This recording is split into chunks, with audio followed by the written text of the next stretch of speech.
मेरा हुजूर अकरम सल्लल्लाहु अलैहि वसल्लम जे शान में नात शरीफ पेश करण जे लाइ दावत दींदुस मोहम्मद एहसान फकीर अली हसन हेसबाणी स्कूल जो स्टूडेंट्स आहे मोहम्मद एहसान।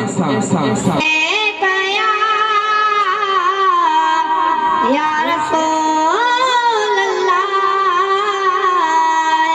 वसल्लम अलैका या हबीब अल्लाह सल्लल्लाहु अलैका या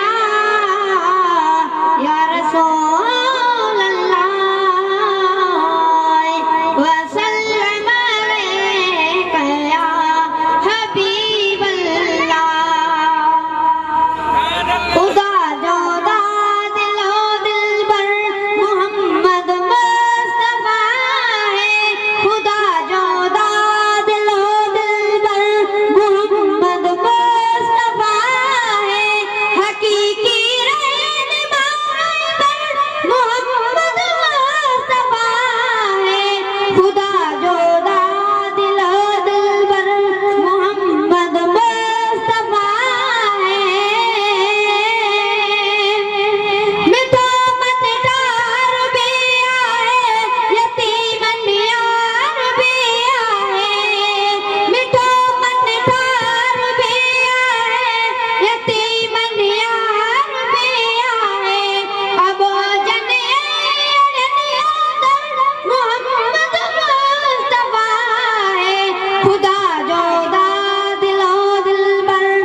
खुदा